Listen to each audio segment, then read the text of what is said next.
The 2024 US presidential election is now less than a year away. No election since the 1860 election that resulted in the secession of the South is as consequential as this election. Given Americans cannot be any more polarized, this election will test the resilience of American democracy and the political maturity of American voters. Who's going to win? What would it mean? What could go wrong?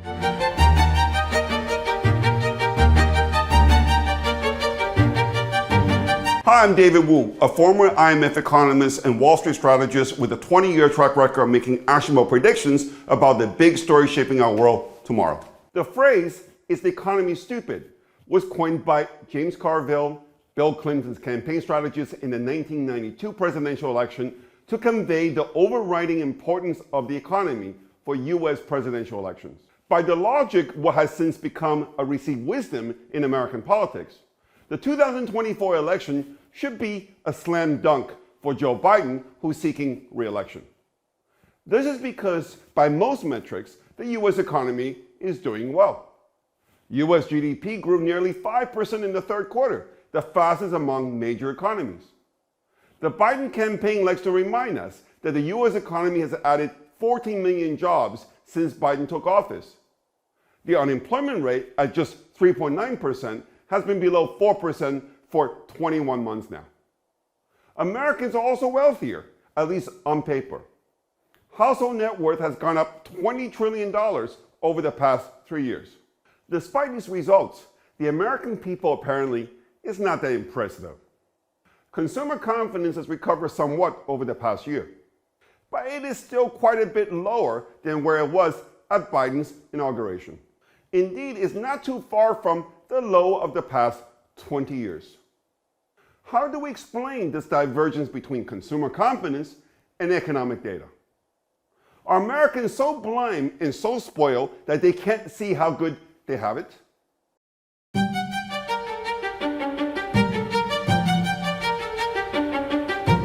There's a perfect explanation for the unhappiness of Americans with respect to their economic situation. The real earnings of American households, meaning their earnings after inflation, are lower today than where they were when Biden took office. This is the most damning detail of Biden's economic policy record. The challenge this poses for the Biden re-election campaign is that there is no spin that can possibly mitigate the voters' perception of this economic reality. This is because they are reminded of it by what's left in their bank accounts at the end of every month. Many Americans are so cash-strapped that they're tapping their credit cards and even their retirement plans to make it through the month. Of course, not all of the surge in the cost of living of the past 3 years can be blamed on Biden. The disruption of the global supply chain during the lockdowns was clearly outside his control. However, there is no denying that Biden's policies made things worse. His stimulus packages exacerbated the inflation shock from the pandemic. His roller coaster energy policy exacerbated the inflation shock from the Ukraine war. If Americans are not giving him any credit for the stimulus he showered on them, it is because it actually made them poor.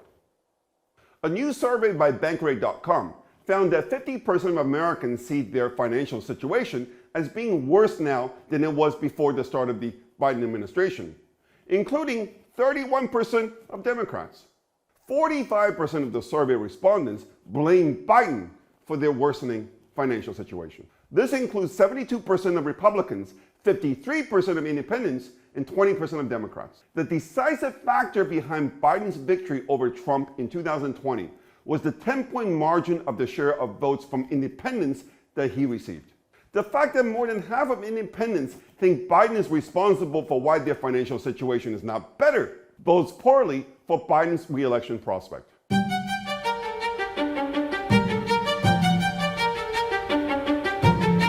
While Biden struggles, Trump is, on the other hand, gaining momentum.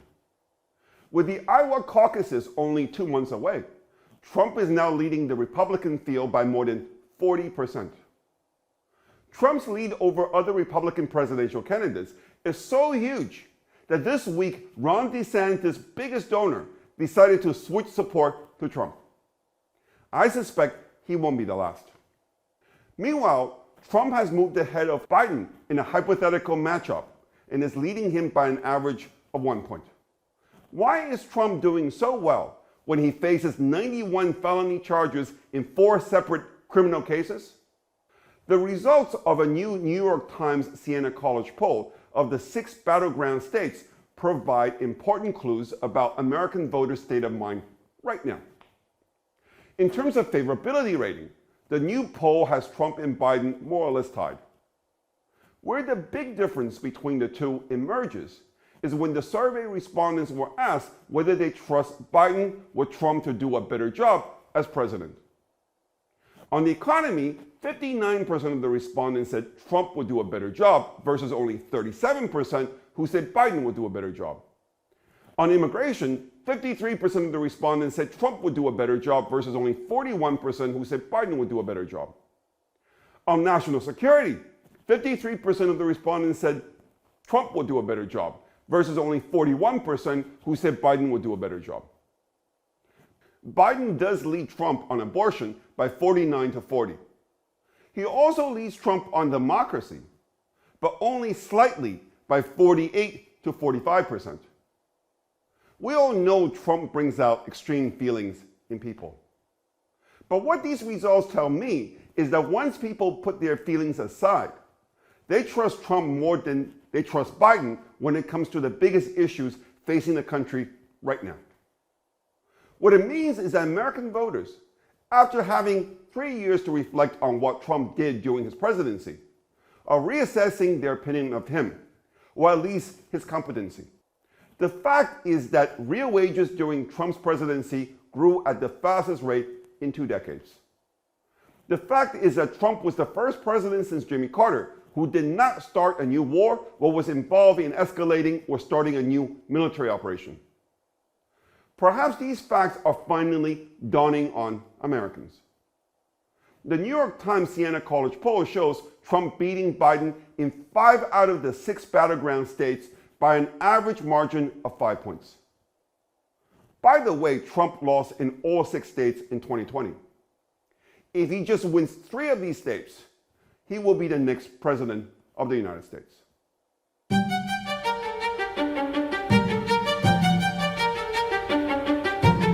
A major narrative in American mainstream media over the past 3 years is that Trump poses a grave danger to America and to American democracy. But the New York Times Siena College poll shows that only 36% of registered voters in the 6 battleground states say Trump is a unique threat to democracy.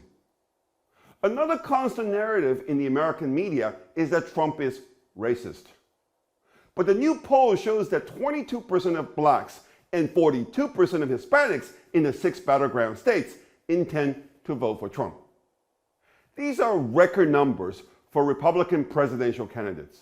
What all this points to is the diminishing influence that the mainstream media has over public opinion. Call me an optimist, but to me this is a sign of political maturity and progress, when reality trumps ideology and narratives. If Americans judge and choose their politicians based solely on the results that they deliver, then there is still hope for America. And if there's hope for America, there is hope for the world.